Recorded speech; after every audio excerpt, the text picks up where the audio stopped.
Narito ang mensahe ng Panginoon sa iyo ngayon. Anak, alam ko ang sakit na dala ng mga sugat sa iyong puso. Ngunit tinatawag kita na magpatawad, kahit hindi pa ganap na nawawala ang iyong nararamdaman.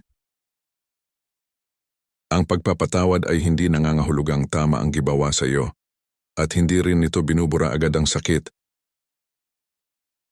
Ngunit ito ay hakbang tungo sa kapayapaan, paggaling at kalayaang nais kong maranasan mo. Huwag mong hayaang manatili ang galit at pait sa iyong puso, sapagkat mas lalo ka lamang nitong bibigatan. Kapag pinili mong magpatawad, unti-unti kitang pagagalingin at palalayain mula sa sakit ng nakaraan. Hindi madaling magpatawad, lalo na kapag malalim ang sugat. Ngunit hindi kita hahayaang gawin ito ng mag-isa.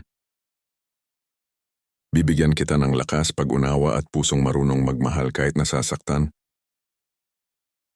Ibigay mo sa akin ang iyong hinanakit at pagluha.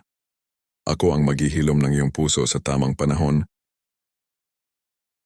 Tandaan mo, ang pagpapatawad ay hindi para lamang sa iba. Ito rin ay regalo mo para sa iyong sariling kapayapaan.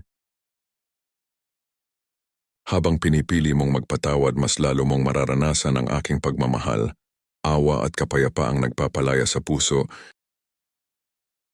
Type Amen. Follow, like, comment, share.